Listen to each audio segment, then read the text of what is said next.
Olá, tudo bem com você, aluno do curso de Psicoterapia Cristã Aplicada à Teologia? É um prazer enorme estar com você para mais um módulo. Nós vamos iniciar hoje mais um módulo maravilhoso a respeito de ética no atendimento e a clínica da alma. Então nós estaremos falando esses dois temas maravilhosos, temas bastante oportunos, sobre a ética no atendimento e a clínica da alma. Olha, um assunto rico, hein? Nós vamos estar fazendo um apanhado aqui a respeito da importância da ética no atendimento. E vamos estar entrando também em assuntos de extrema importância a respeito da clínica da alma. O que vem a ser a clínica da alma? Aguarda que nós estaremos estudando, viu? Eu, professor Esther Santos, e você aí, vamos estar juntos estudando esse assunto, aprimorando, aumentando o nosso conhecimento, compartilhando aqui esse conhecimento tão importante para a nossa formação, para a sua formação como futuro psicoterapeuta, tá bem? Vamos lá então. A ética no atendimento visa a atenção às emoções e a criação de um ambiente de apoio ao paciente para que a cura aconteça. Então nós vamos estar falando muito a respeito da relação terapeuta-paciente, paciente-terapeuta dentro do contexto do ambiente, né? Que ambiente é esse, professor Esther? É a sala de terapia, tanto individual quanto terapia em grupo. Mas estamos abordando aqui a respeito da ética, como que a ética funciona dentro de um setting terapêutico. Então é sobre isso que vamos continuar falando. Pois bem, a ênfase da ética de assistência na atenção e preocupação empática, ou seja, é aquela preocupação dentro da empatia, né? E os correlatos como o ouvir, o conversar com os pacientes apontam na direção de relações terapêuticas salutares e também de valorização da psicoterapia como prática. Pois bem, quando falamos da relação terapêutica, ou seja, paciente-terapeuta, falamos de cuidado, da prática do cuidado durante o processo terapêutico. Apesar do pouco trabalho a respeito das abordagens éticas no cuidado em psicoterapia, essas abordagens vêm complementar a atenção tradicional com relação ao relacionamento psicoterapêutico. Até que ponto os terapeutas estão praticando o cuidado e que isso implica? Então vamos ver isso daqui mais de perto. Como a psicoterapia sempre esteve voltada para a intersubjetividade, ou seja, a intersubjetividade é relacionada ao que se pode estabelecer entre dois ou mais indivíduos. Então, sobre essa relação que pode se estabelecer entre dois ou mais indivíduos, o que vai acontecer? Essa interação é exemplificada pelo conceito de transferência. O que é o conceito de transferência? É o deslocamento no sentido atribuído a pessoas do passado para pessoas do presente. Ou seja, acontece um deslocamento atribuído de pessoas do passado para pessoas, inclusive, de relacionamento. Por exemplo, os pais. Nós vamos explicar aqui, você vai entender. O conceito de transferência é o deslocamento no sentido atribuído a pessoas lá do passado, que agora é transferido para pessoas do presente. Ou seja, o que acontece aqui? Isso acontece por meio do inconsciente do indivíduo. Ou seja, numa sala de terapia, seu Freud vai explicar isso aqui de uma forma sensacional. Para Freud, o conceito de transferência é quando o paciente reproduz os seus padrões de pensamento, comportamento em direção ao terapeuta e ao analista. Paciente e terapeuta são pessoas, mas as diferenças estão nas distintas bagagens que ambos, ou seja, os dois, trazem da vida.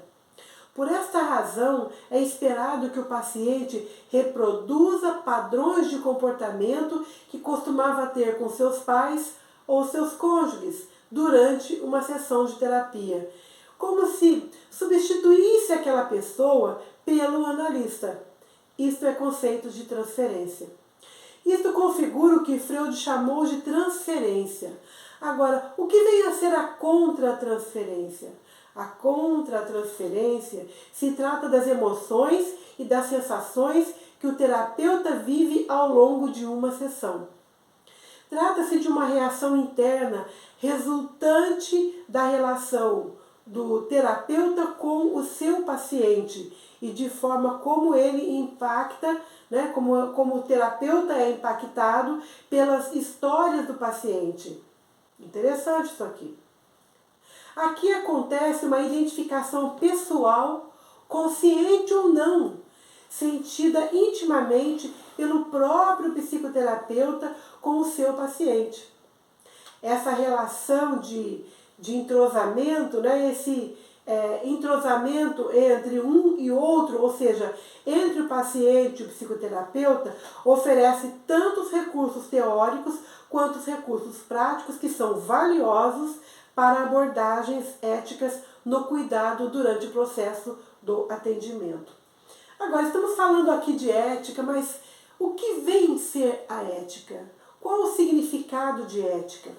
Todo relacionamento, seja ele profissional ou pessoal, possui normas e valores que precisam ser mantidos. Todos os tipos de relacionamentos funcionam com base na confiança que é sustentada pela ética. A ética são princípios e valores. Então, todo relacionamento ele é sustentado na confiança pela ética.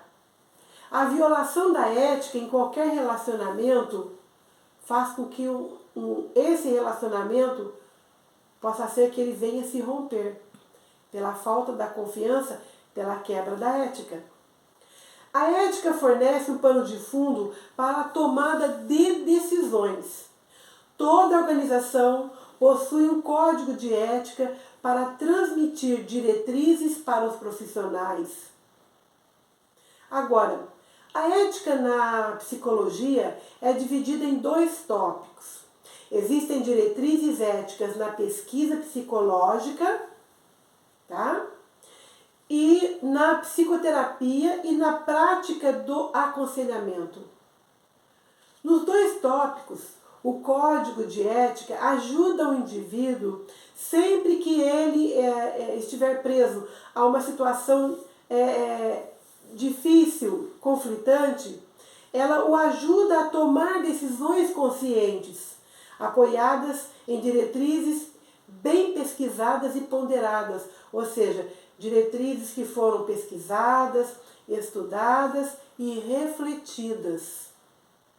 Na psicoterapia e no aconselhamento, no atendimento, a ética depende de princípios de organização, além das diretrizes universais. Interessante você entender isso aqui. As orientações na prática psicológica podem ser subjetivas, ou seja, essas orientações podem ser bem particulares e dependem da interpretação do profissional na ajuda que ele vai dar ao paciente. Agora, essa ajuda ela vai ser extremamente importante no momento de tomada de decisões na sala de terapia. A particularidade de cada indivíduo varia de ambiente, contexto de prática e praticante em vários aspectos. Isto porque existem diferenças de história da própria comunidade onde ele vive, da região onde ele está e do sistema de conhecimento do praticante. E essas diferenças estão presentes. Por exemplo, em termos de região e de lugar onde ele vive. Possa ser que os padrões de contato entre o paciente e o terapeuta possa ser que venham diferir, ou seja, venham existir diferenças nas áreas que são urbanas das áreas que são rurais. A ética profissional em psicologia pode ser melhor compreendida pela diferenciação entre a ética obrigatória e a ética aspiracional. O que é a ética obrigatória? Você vai entender isso aqui perfeitamente. Se refere ao nível de conduta em que os praticantes aderem às diretrizes mínimas. Que diretrizes mínimas são essas? Aquilo que é o básico, o que deve e o que não deve em sua prática. Por exemplo, não deve fazer mal ao participante. Ou seja, ele vai apenas cumprir aquilo que é a obrigação. É aquilo que deve e aquilo que não deve. Agora, e a ética aspiracional? Aspiracional vem de aspiração, né? Uma aspiração a mais. Se refere aos mais altos padrões de raciocínio moral e pensamento e conduta profissional que eles buscam. Nesta ética, os profissionais vão além do básico, além do apenas cumprir o código de ética. Existem algumas diretrizes éticas importantes. Se detenha aqui para você entender isso. Existem algumas diretrizes éticas que são bastante importantes. E essas diretrizes, elas precisam ser mantidas na mente do terapeuta durante um processo de condução dentro da sala de terapia. Então, no momento em que o terapeuta estará dando um atendimento a um determinado paciente, ele precisa ter essas diretrizes na sua mente. E que diretrizes são essas? Por exemplo, beneficência e maleficência. Tanto aspirando o bem-estar do paciente, como ter o cuidado, muito cuidado, de evitar qualquer estresse indevido que possa causar danos psicológicos ao participante, né, ou de forma individual, ou aos participantes da terapia, como é o caso da terapia familiar. Outra diretriz que o terapeuta precisa ter em mente: direito e confidencialidade. Este princípio ético proporciona o anonimato do paciente, né? Cliente-paciente. Por isso, é de responsabilidade do terapeuta tomar o máximo de cuidado em ocultar a identidade do paciente, resultados de exames, de testes realizados, porque o que acontece aqui? Ninguém fora da sala de terapia, sem a permissão do paciente, deve saber dos detalhes da terapia desse paciente.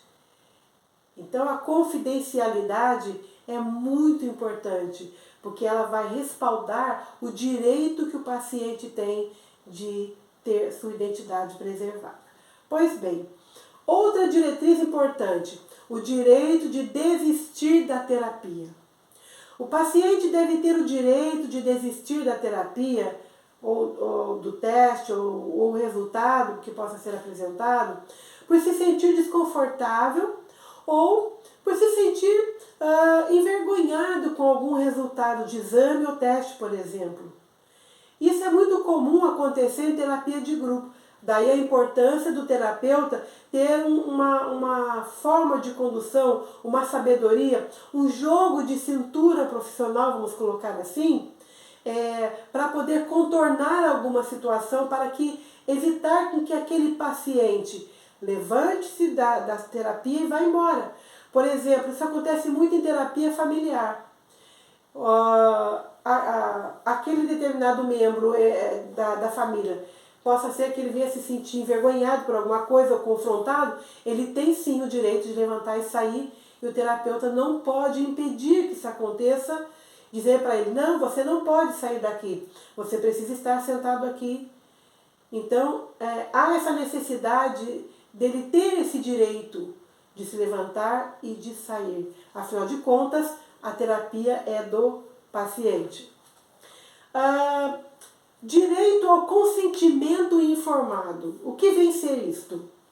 Refere-se ao procedimento em que o paciente é informado sobre o processo terapêutico e da sua permissão voluntária resultante da compreensão do procedimento. Então, o terapeuta ele vai precisar passar para o paciente, descrever para ele como será o procedimento. O consentimento informado ajuda o paciente a perceber o que está assinando.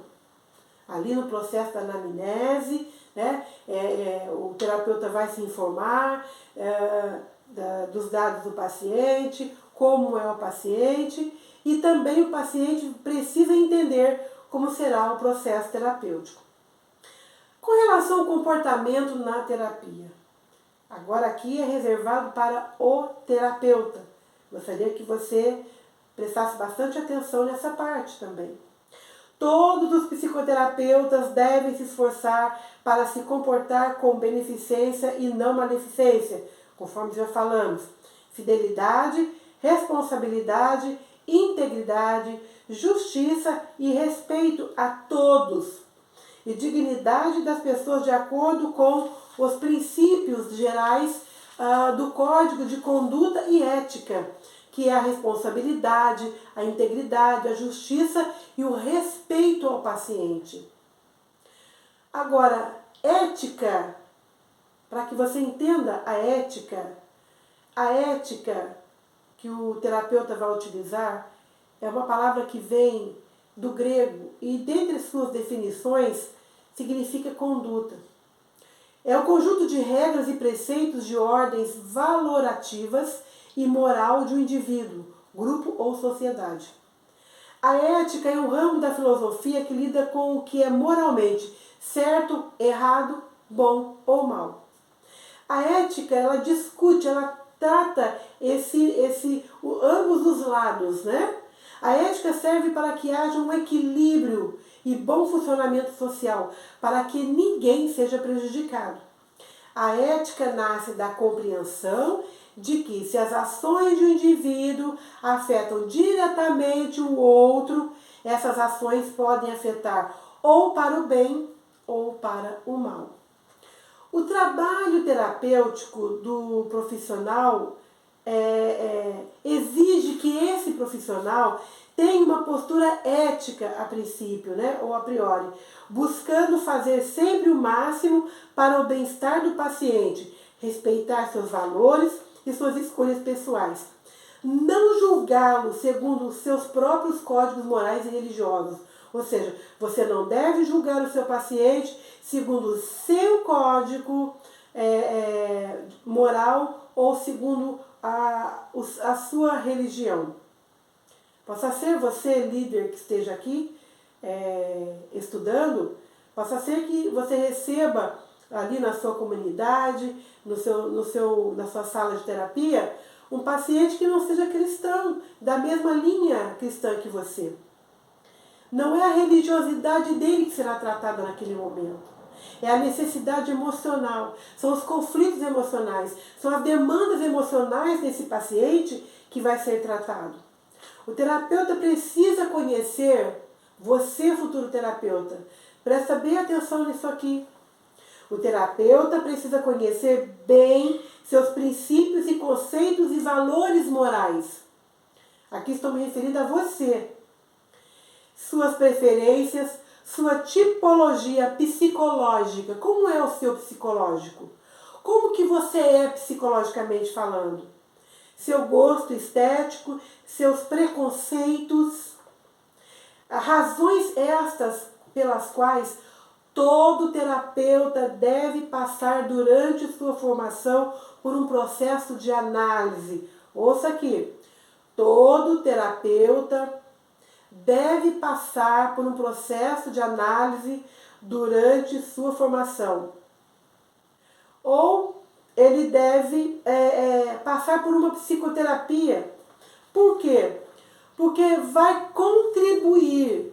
Você ir a um processo, você passar por uma análise, por uma sessão de análise, vai fazer com que você se autoconheça. Você precisa se autoconhecer. Você precisa ter um autoconhecimento pessoal. Você precisa saber quem você é. Você precisa saber qual é o seu equilíbrio emocional. Afinal de contas, você é uma pessoa como qualquer outra. Porque cargo não define quem você é, mas a sua essência. O seu autoconhecimento vai dar base ou não para que você tenha sucesso no seu trabalho terapêutico. Ninguém dá o que não tem. Você precisa se conhecer como pessoa. Você precisa conhecer quem você realmente é. Como está a sua saúde emocional? Entende a importância de você passar por uma análise? Você precisa ter um equilíbrio para que você possa saber como conduzir. Como conduzir o seu futuro paciente. Se preocupe com isso. Faça análise. Análise não é para quem tem problema, como a gente costuma ouvir, problema de cabeça.